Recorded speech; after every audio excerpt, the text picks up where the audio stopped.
Ya, ya ponemos esto en completa sintonía.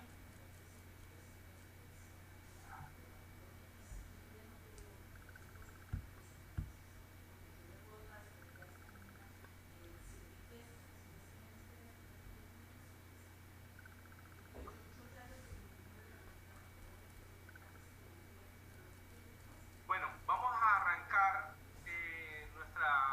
nuestra conferencia el día de hoy. Se denomina ¿qué le puede enseñar los proyectos de innovación a aquellos que no lo son? El título de pronto puede ser un poco atrevido, pero bueno, la idea es llamar la atención sobre unas enseñanzas que en ciertos proyectos con ciertas características he tenido que he encontrado que se pueden aplicar en otro tipo de proyectos. Eh, entonces vamos a arrancar. Primero quiero presentarme.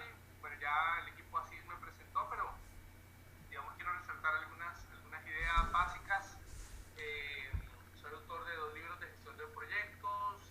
Trabajé en la actualización del PMBOK, la versión 6, y he trabajado en consultoría de gestión de proyectos en los últimos, bueno, en la gestión de proyectos llevo más de 12 años, los últimos 6 años dedicado a la consultoría en gestión de proyectos. Entonces, vamos a plantear lo siguiente, y es que en los proyectos predictivos, lo que se denominan proyectos de tipo cascada, usualmente se sabe qué se va a hacer, qué se va a construir en un marco de tiempo y costo. Entonces, en un proyecto típico de desarrollo de software, tenemos, eh, tenemos siempre unos elementos que todos conocemos: levantamiento, análisis, diseño, desarrollo, pruebas, ¿sí? Y en ese planteamiento existe ya un ciclo de vida que se conoce, que se sigue, y que todo el mundo, pues digamos, conoce como una ciencia general, digamos, de general aplicación. Pero no todos los proyectos tienen estas características. En ocasiones vamos a tener que realizar proyectos de carácter incremental. Este tipo de proyectos son aquellos en los que sabes que puedes entregar mejoras del producto, pero que requiere la participación del cliente. Entonces, digamos, ahí es donde viene toda esta onda de lo iterativo, lo incremental, el tema ágil, que son unos tipos de proyectos con unas características particulares.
en unas claves.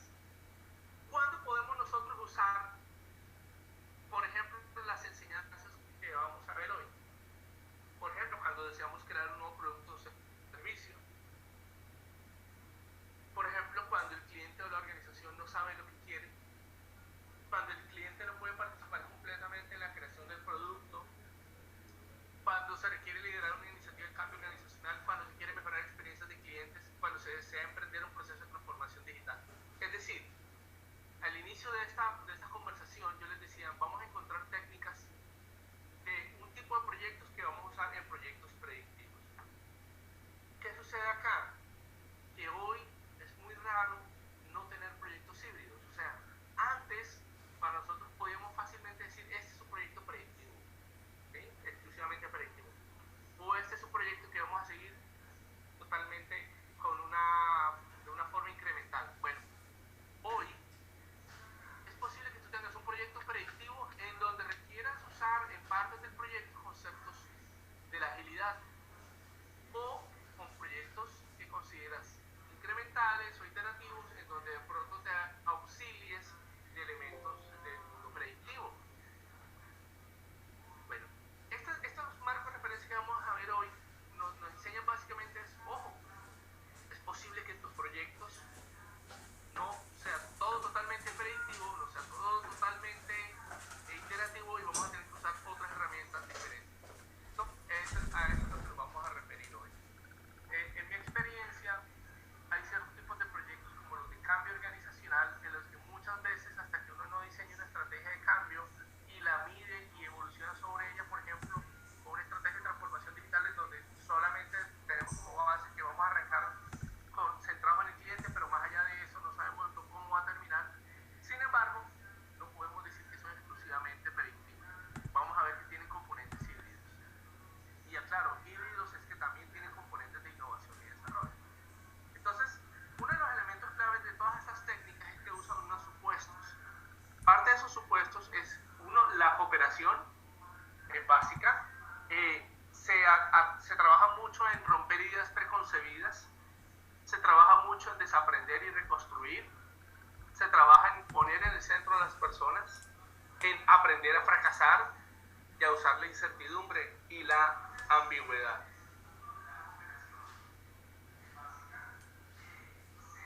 Uno de los elementos claves que vemos en los procesos donde usamos o de proyectos de innovación es que los equipos son multidisciplinarios.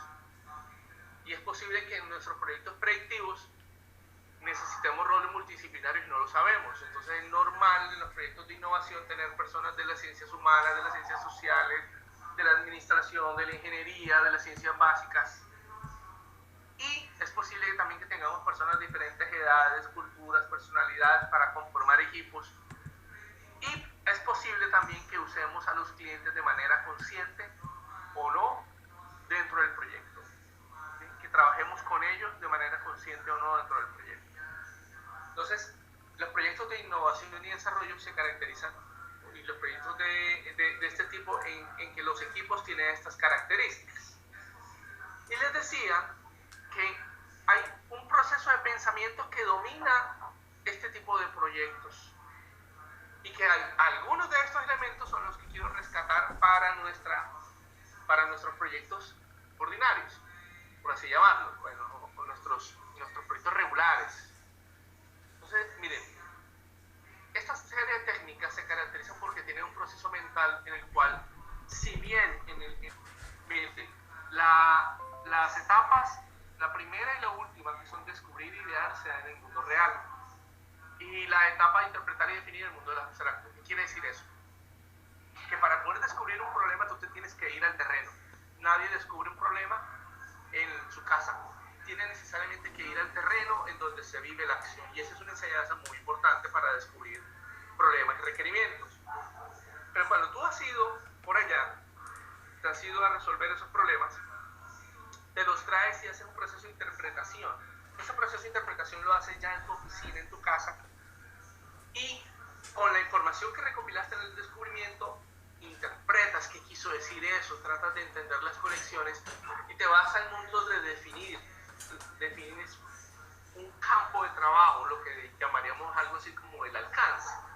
Defines qué es lo que vas a trabajar porque de pronto te das cuenta que no puedes resolver todos los problemas. Y cuando tienes claro lo que vas a definir, entonces vamos a la etapa de idear, que es volver al mundo real, es decir, vaya y ponga a prueba la solución en el mundo real. Y miren lo maravilloso de esto, dice, tú empiezas en el mundo real, pasas por el mundo abstracto y vuelves al mundo real a probar las ideas. Y entonces vamos a ver las enseñanzas que nos da cada una de estas etapas en descubrir. Descubrir que nuestra primera etapa implica hacer parte del... Hagamos los siguientes supuestos. Los proyectos surgen para resolver problemas. El descubrimiento de problemas hace parte de entender a las personas, es decir, tú haces un proyecto para crear una solución que resuelva el problema de un determinado número de personas. Obviamente tendrá más éxito, podríamos decir, o será más aceptado en la medida que ese segmento de personas sea significativo. Es decir, que sea un número importante de personas. Entonces, el éxito de un proyecto radica en que se resuelve ese problema de esas personas. Por tanto, si queremos encontrar oportunidades de desarrollo, de innovación, tenemos que encontrar el problema de alguien.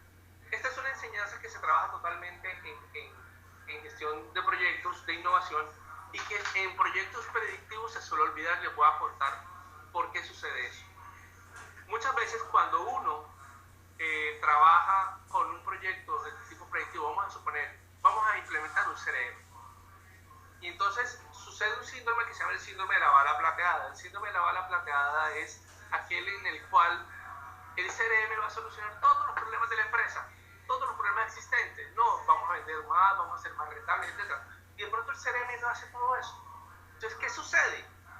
Que los gerentes de proyectos suelen sobrevalorar o vender por encima las expectativas de lo que son sus proyectos, sus productos de los proyectos. Entonces, por ejemplo, tengo el mejor CRM, tengo la mejor herramienta, etc. Pero se le olvidó de pronto el problema que dio origen a eso. Y esa es una situación muy común en la gestión de proyectos. Entonces, los proyectos de innovación y desarrollo se basan mucho en que nunca se te debe olvidar el problema que originó el proyecto. A diferencia de ciertos proyectos predictivos en donde nos dicen, hay que construir esta solución. ¿Para qué? No sabemos, pero hay que construirla. Y a mí me pagan por construirla, y a mí me pagan por entregarla, y a mí me pagan por hacer eso como sea. ¿Sí? Entonces, en los proyectos de innovación y desarrollo siempre nos están recordando constantemente el problema, porque resulta que tú no sabes la solución. Hay una frase que se le atribuye a Henry Ford, que dice, bueno, ¿cómo voy a encontrar el problema de alguien? Y Henry Ford se le atribuye la frase de que si yo le hubiera preguntado a la gente lo que querían, de pronto me hubieran dicho que querían un caballo más rápido. Y hay una frase de Albert Einstein que complementa esto, en la cual él decía, si tú quieres entender a una persona, no le preguntes, sino que obsérvala, ¿sí? Entiende cómo piensa. Por ello, es importante aprender a observar. Y aquí hago una analogía bien interesante. En el PMBOK, en la versión 6, en la parte de levantamiento de requerimientos, o sea, de recopilación de requerimientos, que es uno de los procesos, en la versión 5, por ejemplo, aparecía entrevistas, focus group, etc. Y por primera vez aparece una cosa que se llama observación. Y habla el PMBOK 6 de técnicas de observación. No entra en muchas de ellas, pero sí habla de algunas de ellas. Y esto es algo que, por ejemplo, Design Thinking viene explorando desde hace muchos años. Técnicas de observación. Design Thinking tiene una serie de técnicas de observación. Y entonces, yo voy a hacer un pequeño juego con ustedes, en los cuales yo les voy a poner unas figuras, unos artefactos, y ustedes me van a decir, me van a escribir o van a poner ahí qué es lo que creen ustedes que resuelve. ¿Listo? Entonces, por ejemplo, tenemos esta figura, ya sabemos qué es, ¿verdad? Es un semáforo con una señalización, tal. Entonces yo les pregunto a ustedes, ¿qué creen ustedes qué problema está resolviendo eso? ahí que creen, o piénsenlo, si no les tienen, lo piensen, pues, ¿qué creen que resuelve eso? Entonces uno dice, bueno, pues sí, problemas de movilidad, de tráfico, etcétera. Pero hay un factor adicional que, por ejemplo, este artefacto está resolviendo un problema de ansiedad, ¿sí? Por ejemplo, este segundo artefacto, ¿qué creen ustedes que resuelve? ¿Sí?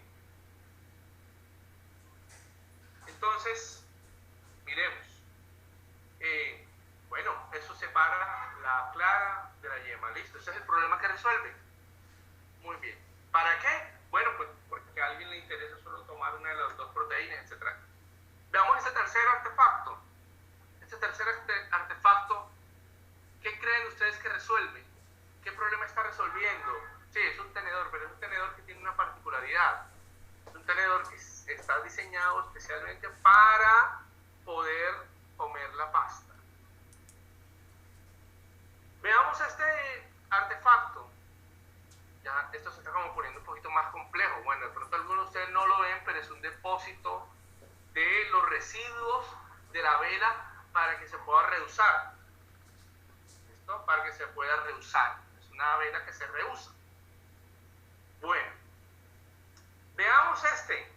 Facilito, ¿verdad? Este artefacto ¿qué problema está resolviendo? El problema de cortar la pizza de manera igual para todos, suponiendo, ¿no? Bueno, y servirla de una vez además. Veamos este artefacto. ¿Qué resuelve? Entonces sí, que vemos una plancha que se convierte en espejo, un espejo que también me hace planchar, perdón. ¿Qué problema está resolviendo? Está resolviendo pues el problema de el espacio. Lo que está resolviendo un problema de espacio. El tener un 2 en 1 resuelve un problema de espacio. Por ejemplo, si vemos a este joven con su sombrilla, ¿qué problema está resolviendo ese artefacto? Bueno, para los que les gusta caminar bajo la lluvia, saben lo difícil que es caminar bajo la lluvia con otra cosa, porque el paraguas usualmente requiere de mucho equilibrio, y entonces esto permite que tú lleves tu café sin necesidad de que puedes llevar tu paraguas y tu café a la vez. Y con una gran ventaja es que el café no se te va a mojar porque va a quedar siempre bajo el paraguas. Y veamos este último artefacto. Este último artefacto que es un mug. Es un mug para tomar café, chocolate, agua, lo que quieran. Pues habría que entender qué es eso. ¿Qué problema está resolviendo esto? Pues hasta ahora el mug resuelve el problema de tomar café, sí, pero obviamente no nos referimos al pocillo, al mug, sino a esa abertura que tiene, se puede cerrar y no. Les voy a contar de qué se trata. Seguramente algunos pensaron, no, eso es para que salga el chorrito por ahí. No, no es para eso, porque eso está totalmente cerrado. Entonces, bueno, les voy a contar qué hace eso. Eso es un seguro antirrobo. Vean, se descubrió que a la gente se le pierden los mugs de la oficina porque la gente se los roba o se los lleva otra persona. Entonces alguien se inventó un mug que tiene un seguro. Ese es un seguro que si te llevas para tu casa. Entonces cuando tú te vas de la oficina lo dejas sin seguro. ¿Qué quiere decir eso? Que queda con el hueco. ¿Quién se va a llevar un pocillo con un hueco? Por Dios, nadie se lo lleva porque no sirve. Entonces alguien se inventó ese producto. Alguien resolvió ese problema. Pero fíjense una cosa, alguien observó, todos estos son frutos de la observación, alguien se dio cuenta que era muy difícil comer pastas con un tenedor, o que la gente se podía mojar el café mientras llovía, o que necesitaba espacio, o que se robaban los mugs. Entonces, la observación, como les decía, por primera vez aparece en el capítulo 6 del PMBOK como la herramienta para levantar requisitos, tiene una serie de técnicas, ¿sí? Y quiere decir eso, que la observación puede ser mucho más poderosa que la entrevista. Digamos que observar al usuario, observar lo que hace, cómo lo hace, cuál es su dolor, qué es lo que le molesta, puede ser mucho más diciente que esperar a que ese día esté iluminado para responder una encuesta, una entrevista o participar en un concurso. Por tanto, en los proyectos de innovación y desarrollo se realiza un plan de observación de las personas para entender sus problemas. Esa es una lección que uno puede traer. Y esto nos permite además identificar interesados, y esto obviamente sabemos que en los proyectos predictivos esto se hace, identificar a los interesados. Bueno, aquí también se identifican los interesados, solo que los interesados se segmentan en función del problema que tienen. Y esto entonces se nos parece a algo que nosotros vimos, o algo que ustedes de pronto conocen, que es la gestión de requisitos. La gestión de requisitos, que es todo ese proceso en el cual se gestionan los requerimientos y necesidades de los usuarios, de las personas, etc. Entonces la gestión de requisitos ya no es únicamente basada en entrevistas. Por ejemplo, hay una matriz que uno realiza en la cual, si es posible entrevistar o si es posible entender, y uno elige el método con el cual va a recopilar la información. Entonces, por ejemplo, si se puede entender la situación de forma visual, pero no es posible hacer una entrevista, entonces se usa una característica. ¿Sí? Por ejemplo, se puede hacer el shadowing, que es seguir a la persona, ¿sí? Que es seguir al usuario. Se puede hacer el cliente oculto, se puede hacer mosca en la pared, se puede hacer el dibuje su día, se puede hacer diversas técnicas. ¿Sí? Todas esas técnicas nos pueden ayudar, por ejemplo, a recopilar requisitos.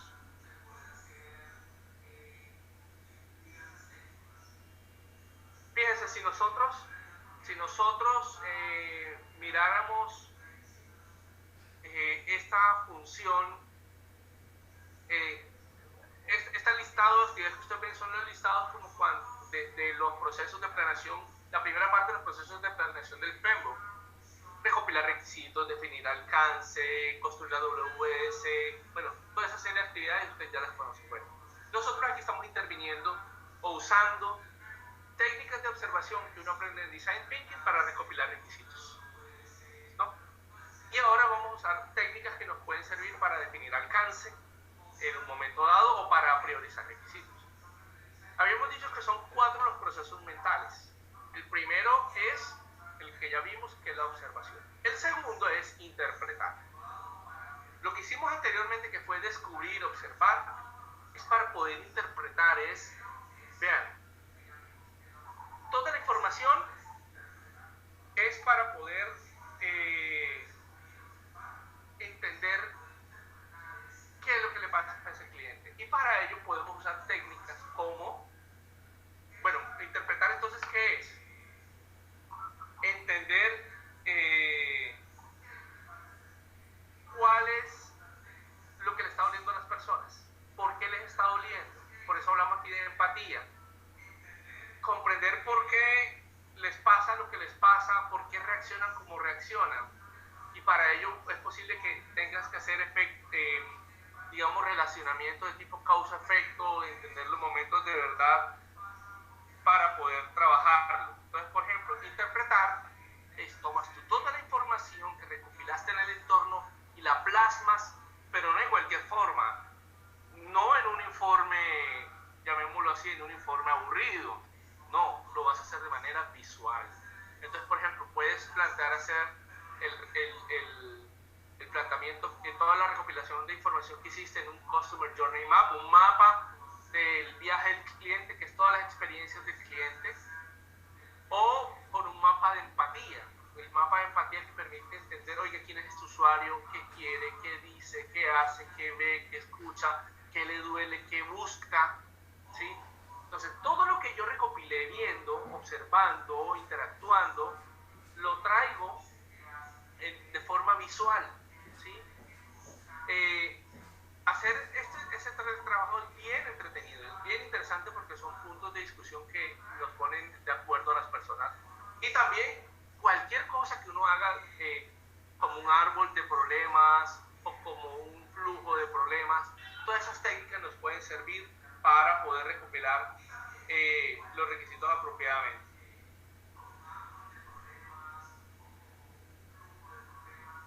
Bueno, entonces pasemos al siguiente proceso, que es definir. El definir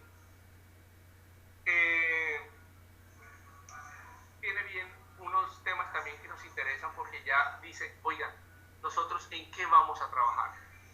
Y entonces es muy parecido a la definición del alcance. Que en los proyectos de innovación y desarrollo, tú tienes muchos campos de trabajo. Fruto de haber descubierto y de haber interpretado, de pronto encuentras que hay muchos problemas que quieres resolver, pero te vas a dar cuenta que necesitas definirlo apropiadamente, o definir uno y descartar otros. Eso al fin y al cabo es el alcance del trabajo, de eso se trata de definir el alcance. Crear una declaración de un problema que es significativo para un grupo de personas. Enmarca un problema, resulta inspirador resolverlo. Entonces piensen, a veces cuando nosotros nos dicen, no, es que nuestro proyecto es el diseño de una herramienta de digitalización de un flujo de procesos, eso no suena tan inspirador. Créanme que la inspiración es un componente muy importante. Los proyectos de innovación, los proyectos de investigación se basan, están todo el tiempo en términos del problema. Entonces, ¿uno qué es lo que quiere? Mire, nuestro proyecto es un proyecto de reducción del papel, o de protección del medio ambiente, o de reducción del flujo de trabajo, de las demoras en el flujo de trabajo de las personas. Porque encontramos que ese es el problema y ese es el proyecto. ¿Sí? De eso se trata. Entonces, el problema nunca se olvida, el problema está presente, nunca se nos debe olvidar. ¿Sí? Y hay una técnica para definir apropiadamente un problema que se llama el job to be done. Job to be done, que es traducido como el trabajo que la gente quiere que le hagan. El job to be done no se refiere al producto, sino al propósito por el cual se adquiere el producto. El ejemplo más sencillo sobre esto es el caso del taladro. Las personas, cuando adquieren un taladro, realmente no quieren un taladro. Realmente quieren es hacer un hueco en la pared o un hueco en cualquier parte de su casa o en cualquier lado. Entonces, el job to be done es, oye, ¿usted qué es lo que quiere que le haga? Entonces, todo producto o servicio que se entrega es adquirido o contratado para cumplir una función. Esa función es el job to be done. Entonces, aprendemos a definir los proyectos no en términos del producto que voy a entregar, sino de la función que éste ejerce, de la utilidad que alguien le ve, del trabajo que la gente quiere que le hagan. Por ejemplo, dado que las personas quieren sentirse seguras usando el transporte público, existen soluciones, o en el transporte, si quieren, quitémosle la palabra pública, existe algo como Uber, por ejemplo. Pero también, si tú quieres usar el transporte público, de pronto tú piensas en un proyecto para que la gente, no sé, te puedes crear un chaleco antirrobos, ¿sí? Y así tú vas seguro en el transporte público, ¿ya? O también las personas quieren transportar sus elementos personales de forma sencilla y segura, entonces te inventas un maletín o te creas un maletín, etcétera, que te va a permitir que la gente, sus elementos, estén seguros junto con él. Entonces, el Jobs to be done son ejemplos de lo que casi siempre los Jobs to be done empiezan diciendo las personas quieren, el usuario quiere, el cliente quiere o este tipo de personas quiere, ¿sí? Porque es el trabajo que quiere que le hagan, independientemente de qué solución quieras plantear. Entonces, hacer eso es apropiado para poder definir apropiadamente el alcance de un problema. Y llegamos a la parte de ideación. Aquí quiero detenerme en algo bien importante, y es que, si ustedes se dan cuenta, todo lo que he comentado está entre la parte de recopilar requisitos y definir el alcance. O sea, estos procesos mentales de los que yo me refiero está desde la parte en que alguien me dice lo que quiere hasta que yo pienso lo que necesita. Solamente me he concentrado en estos dos procesos, o sea, en ese punto de unión.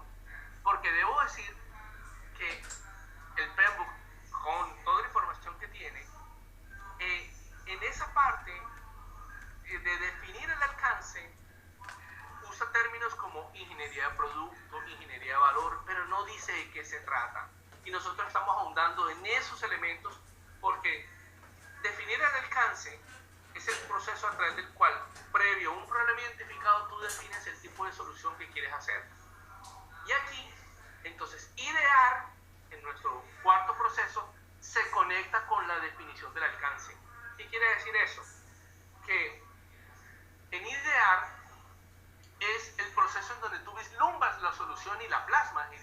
esta es la solución que vamos a hacer y tiene estas características.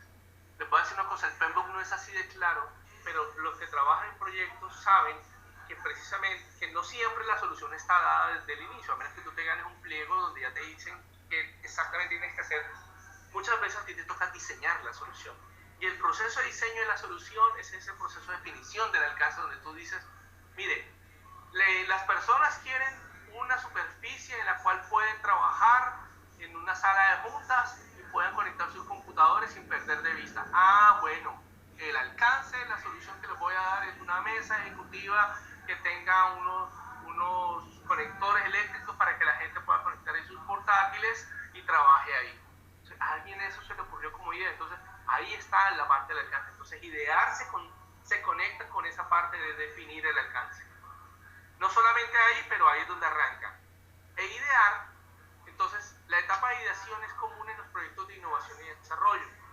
Tiene como objetivo la generación de un sinfín de opciones. Acá hay una diferencia con los predictivos. En los predictivos pensamos en cuál es la alternativa. Sin embargo, muchas veces la alternativa tuvo que haber sido precedida por muchas alternativas. Aquí viene lo interesante, es que en los proyectos de innovación y desarrollo se premia la cantidad de ideas. Es decir, no se busca elegir una única idea y esa es la ganadora, sino que lo que se busca es, antes de elegirla, digan todos los escenarios, ideas, soluciones posibles. ¿Sí? Entonces, en las técnicas que existen de ideación, uno que aprende a generar ideas, a eliminar juicios de valor, a generar una idea detrás de otra. Hay técnicas en las cuales para tú criticar una idea necesariamente tienes que mencionar la otra. Entonces yo no estoy de acuerdo contigo, entonces eso está prohibido en una sesión de lluvia de ideas. Lo que se dice es, a tu idea yo le voy a agregar esto necesariamente. Ah, es que mi problema es que no sabemos cómo manejar las comisiones de los vendedores. Entonces yo digo, yo tengo la idea de, por ejemplo, vamos a manejarles un variable que tenga varios componentes. Pero si a ti no te gusta la idea, tú no puedes decir que no te gusta. Hay técnicas en donde te enseñan a cómo coger esa idea y agregarle lo que te gusta. Entonces, esas son técnicas maravillosas porque nos ayudan a definir mejor soluciones. Se aprende a decir que sí, se aprende a aportar sin peros. ¿Cuántas veces en una idea están ustedes en una junta proponiendo ideas y de pronto está llena de peros? Entonces, ¿qué pasaría si las personas aprendiéramos a hacer proyectos en donde el pero esté prohibido? Eso es común en estos proyectos de innovación. Y la ideación usa diversas técnicas. La más común es la técnica Scamper, que es un acrónimo para sustituir, combinar, adaptar, multiplicar, poner en otra situación, eliminar, reversar, reducir o reorganizar. Scamper es básicamente un método que nos permite tome una situación, aplíquele estas 7 situaciones a ver qué resultados tiene. Entonces lo obligan a uno a pensar necesariamente eso. Y usando técnicas como Scamper, es que se crean soluciones que hoy resultan familiares, conocidas, pero que en algún momento tuvieron que trabajarse. Por ejemplo, vemos aquí un mapa de diversos productos en donde, por ejemplo, si vemos, todos estos productos tienen algo en particular y esos son los resultados de Scamper. Te ponen a ver la situación de otra forma. Entonces, por ejemplo, un kayak cuya fibra es translúcida, para que tengas una mejor experiencia en tu viajecito por el mar. Un teclado que usa un teclado portátil, te lo puedes llevar a todos lados. ¿Sí? Esas ideas fueron pensadas usando, donde aquí por ejemplo estoy eliminando el cable o estoy sustituyendo por este componente infrarrojo. O por ejemplo cuando ustedes ven la salsa de tomate ahora, entonces ¿qué es lo que ven? Es algo que está reorganizado. Ahora está al revés, como los champús. O cuando ven el Bonjour, o cuando ven el Smart TV, esos son 2 en 1, que son, dentro de Scamper está en la parte de, por ejemplo, combinar. O cuando vemos el vaso que no se riega también. Entonces, Este tipo de soluciones te obligó necesariamente, o usar el Scamper te obliga a generar muchas ideas, ¿sí? Y a generar cantidad de ideas y a aprender a aportar sobre ellas. Entonces, idear, el proceso de idear también nos lleva a cómo se va a ejecutar. Por ejemplo, idear, te pregunta, oiga, ¿se puede prototipar? Necesariamente, les voy a contar una anécdota que estoy seguro que a muchos de nosotros nos ha pasado. Estamos en el 80% del tiempo transcurrido del proyecto, vamos a suponer, faltan 2 meses, y cuando uno va a ver está en el 60% del avance, vamos a suponer, y decimos, ¿saben qué? Estamos tarde, estamos cogidos, definitivamente estamos llevados. ¿Uno qué hace? Dice, oiga, ¿sabe qué? Vamos a ver qué sale primero, vamos a tratar de priorizar, saquemos este producto de esta manera y lo demás lo dejamos para después. O sea, un proyecto predictivo, como la construcción de un elemento físico o la construcción de una máquina o de un software, uno termina diciendo, oiga, ¿sabe qué? Vamos a sacar la pepa, solo lo más importante. Bueno, ¿por qué tenemos que esperar nosotros a estar apurados de tiempo para pensar en cuál va a ser la pepa? O sea, cuál es el producto básico que yo puedo sacar. Lo interesante de esto es que en técnicas como Lean Startup, por ejemplo, que usa el concepto de producto mínimo viable, desde el inicio te pone a pensar en eso. O sea, no tienes que esperar a estar cogido de tiempo para pensar en qué cosas hacer o no.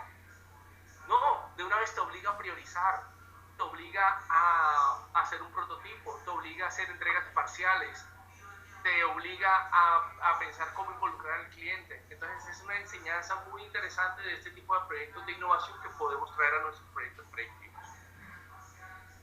Y dentro de este componente de idear es clave la elaboración de prototipos. Hay un dicho que dice que si una imagen vale más que 1000 palabras, un prototipo vale más que 1000 imágenes. Porque el prototipo es un mecanismo de enseñanza e interacción que te permite pensar en cómo resolver el problema, cómo conversar con el cliente, cómo cometer errores antes de manera económica, en cómo evaluar alternativas, ¿sí? Entonces, fíjense que todavía estamos en ese proceso de definir un poco el alcance y cómo involucrar al cliente y cómo crear experiencias. Entonces, fíjense una cosa, prototipar nos permite acercarnos más que un documento de alcance en donde, mejor dicho, esté todo detallado con peros y comas, que eso es importante. Nos está diciendo, oiga, ¿sabe qué? Muestre lo que va a hacer, muestre cómo se vería, que la gente empieza a tener una idea de cómo se ve. ¿Sí? Y esto es, como les digo, propio de técnicas como Design Thinking en su cuarto y quinto paso, que habla de testear, o como Lean Startup cuando habla de hacer servicio al cliente. Eso lo traemos a nuestros proyectos predictivos desde el alcance, diga desde el alcance que se puede hacer.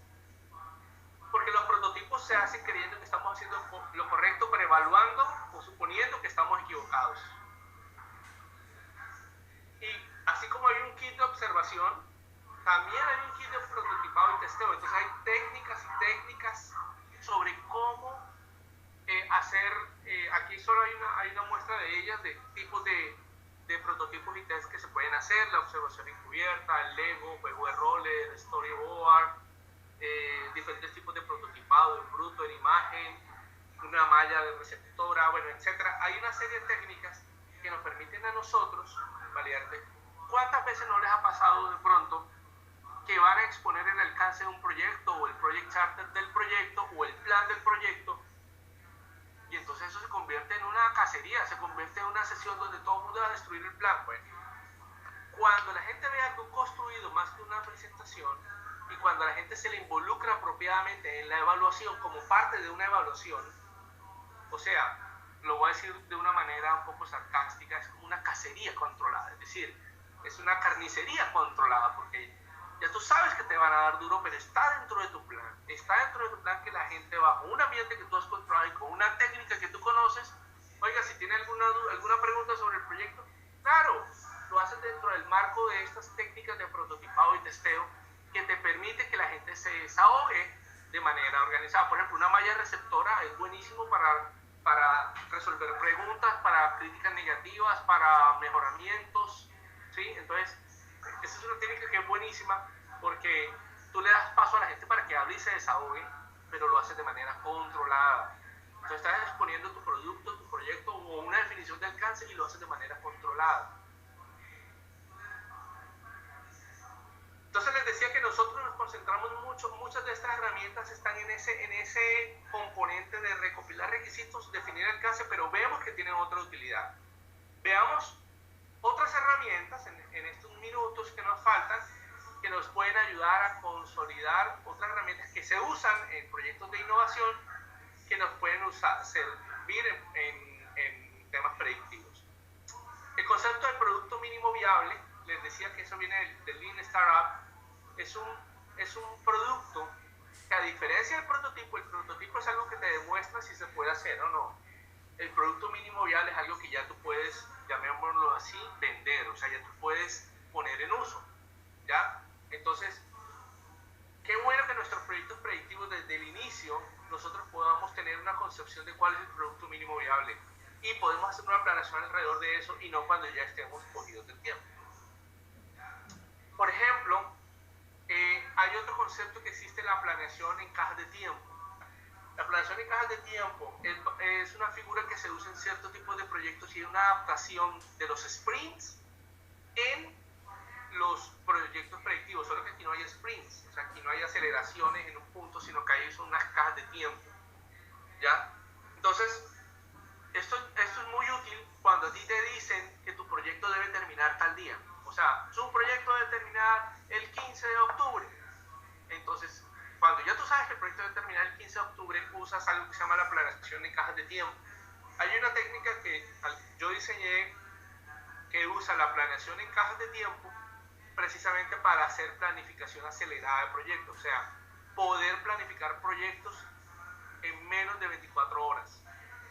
Usando en parte la planeación en cajas de tiempo, que no son los mismos sprints, claro, pero es una manera en la cual tú te haces la idea de qué entregar cuando el plazo es fijo, o sea, cuando no tienes la oportunidad tú de dictar el cronograma, sino cuando el cronograma te lo dicta. Sigue siendo un proyecto predictivo, pero es una adaptación de los sprints a proyectos predictivos. Hay una técnica que me gusta mucho que se llama Stage Gate, que es bien metodológica, es muy rígida, pero que es bien interesante en su mensaje final.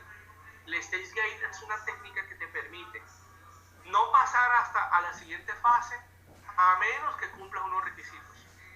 Y entre fase y fase, tú tienes una puerta. Y en esa puerta, se hace una evaluación de lo que se ha hecho. Y ese proyecto puede seguir, quedarse ahí donde está porque no hay recursos para seguir a una siguiente etapa, para reciclarse, es decir, nos sirve pero hay que mejorarlo, o para matarlo. ¿Y esto por qué es útil? Porque muchas veces, a veces nosotros pasamos de una fase a otra sin evaluar, pasamos de una fase a otra sin hacer ningún tipo de proceso. Bueno, Stage Gate nos enseña, vuelvo y le digo, el Stage Gate está diseñado para proyectos de innovación y desarrollo, pero tú puedes usar esa misma lógica para proyectos predictivos, en donde, oiga, de pronto no con la misma exquisitez metodológica, no con la misma rigidez, pero te puede ayudar de igual manera. ¿Sí? Entonces, ¿para qué se hace eso? Para reducir la posibilidad de que suceda el síndrome de los costos hundidos. El síndrome de los costos hundidos es como cuando uno tiene un proyecto que le va mal y a uno le da miedo seguirlo, pero si lo sigo, si lo paro, resulta que ya no voy a tanto tiempo que le invertí y entonces se pierde el tiempo. El síndrome de los costos hundidos es eso, es como cuando usted va a cine y la película es mala pero no se sale porque ya pagó la plata. Entonces es lo mismo, entonces proyectos que no están funcionando pero que nadie se atreve a matar porque ya se invirtió mucho tiempo en ellos. Entonces tener una metodología que te permita evaluar los proyectos en determinados puntos del tiempo y poder tomar decisiones nos ahorra mucho dinero. La retrospectiva es una técnica que se usa en Scrum, que es de proyectos iterativos, pero que también se puede usar en proyectos predictivos porque básicamente la retrospectiva apunta a entender cómo se ha comportado el equipo, no tanto el desempeño del proyecto, sino cómo se ha comportado el equipo. Entonces tú puedes usar retrospectivas en el Scrum se usa al finalizar un sprint, por ejemplo, pero en nosotros proyectos predictivos lo podemos usar al finalizar una fase, al liberar un entregable o al finalizar una iteración. ¿Sí? Entonces, es la forma, la retrospectiva, usar el concepto de retrospectiva que se usa en Scrum nos puede ayudar a mejorar, ¿sí? A mejorar la forma como hacemos los procesos propios. También hay una técnica que se usa en proyectos ágiles y en proyectos de innovación que es el Kanban. El Kanban es una técnica japonesa que quiere decir gestión visual en términos generales, eso es lo que traduce. Y entonces el Kanban se usa con las famosas historias, en proyectos donde se usan las historias de usuario. Bueno, en proyectos predictivos uno no usa historias de usuario, uno usa paquetes de trabajo. Pero de todas maneras, uno sí puede administrar la WS con un Kanban. Es decir, tú puedes tomar los paquetes de trabajo y también tenerlos en un proceso de los hechos, de los que se están haciendo o de los que se van a hacer. Entonces el Kanban, que es una cuestión pensada, de hecho realmente el Kanban viene de la manufactura, viene del método Toyota de producción, donde se hacía en forma de banderas o alertas, traído a software se trajo bajo la metodología de un tablero, ¿sí? Un tablero, y nos puede servir para administrar una WS, por ejemplo. Bueno, con estas quiero cerrar, digamos, la intervención. Yo les decía que nos íbamos a durar unos 50 minutos, una hora en este proceso de revisión de qué enseñanzas nos traen proyectos de innovación que podemos aplicar en proyectos predictivos. Debo aclarar que en algunos elementos hay mucho más de lo que se puede profundizar. En el caso de Stage Gate se puede profundizar mucho más, en temas de ideación y prototipaje también, pero la idea era tener esta revisión de esos elementos. Les contaba al inicio de mi presentación, soy el autor de 2 libros, El proyecto bajo ataque y el enfoque de valor en la gestión de proyectos. En estos libros yo hablo de estas ideas de proyectos híbridos, de cómo reusar, digamos, técnicas que se usan. Hablo de la planificación acelerada de proyectos, bueno, de cómo repensar la gestión de proyectos. Nuestro libro azul es más un guía paso a paso, el libro blanco es una novela gerencial al estilo de La Meta, donde hablo de todos estos elementos.